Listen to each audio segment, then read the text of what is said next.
So just tell everybody out there that don't know how you kind of broke into this whole business and how everything started for you.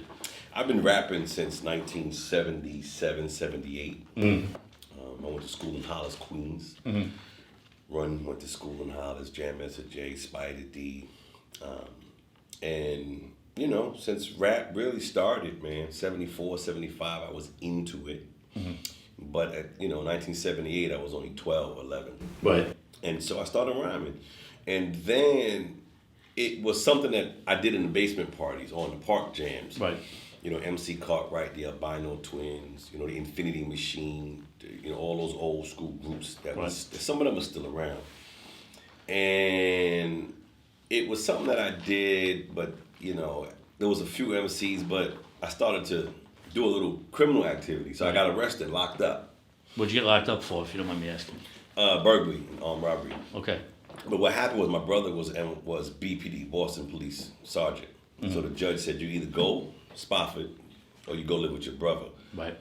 So I was like, okay, I'm going to go live with my brother. So he can kind of, it was a deal they struck. So when I got to New England, which was Framingham, Mass, where he was living, mm-hmm. I realized how big rap was. In New York, it was big, but it was something that you did on the weekends between doing the other thing you did on a weekday. Right. But it was, but when I left New York, I learned early on that, wow, they take it serious. Right. So then I started rhyming a little bit more, and then I went to college from there. And that's when I said, okay, this rap thing is serious, because Run DMC was on tour. Now, they were... They had blown up by that time. They were like the pioneers, right? That really. Well, this is 6 years later. This is the mid '80s. Right.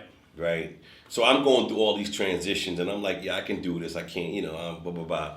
What's my options in life, right? Because it's like I'm only 5'6". I can't play basketball. I don't want to be a doctor. You don't look at. Nah. 5'6" and a half. Well, there's a few of us, but I don't have the hops. I don't have the. I did play intramural basketball. We came in first place that year. Well, there you go.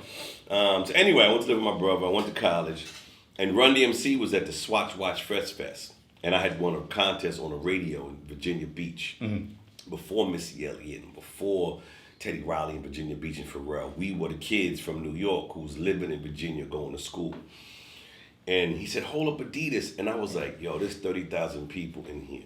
Right. Listening to what this dude who I went to junior high school with is doing. Right. That's when I said, nah, I can do this. You can make money doing this, for right. real. So then I came from college, and then I ended up becoming an engineer at Quad. Tupac got shot, unfortunately, the first time. And started working with different groups, different dance groups, different hip-hop groups, Fat Boys, Curtis Blow, doing engineering sessions. I became an engineer. I wanted to be a rapper at that point, but I was like, I want to know all aspects of the business. I'm the type of guy, when I shoot films, when I've done films, I help build the sets. Like, I want to know everything going on in this production. Right. Because it's budgeting, right? Like, how can I save money if I do this myself, theoretically? And then I got into music and then started engineering and met the CNC guys, what at the time was Cole and Clavellas, and we started making remixes together. We did Seduction, we did other groups together. Right. And then we did this track together, It's Gonna Make You Sweat. It blew up, and that's how I was. I had already records out. I already had a record label. Mm-hmm. Me and my buddy Derek Johnson from August Martin High School. Right. So I was in the business aside from CNC, but then that record blew up. Well,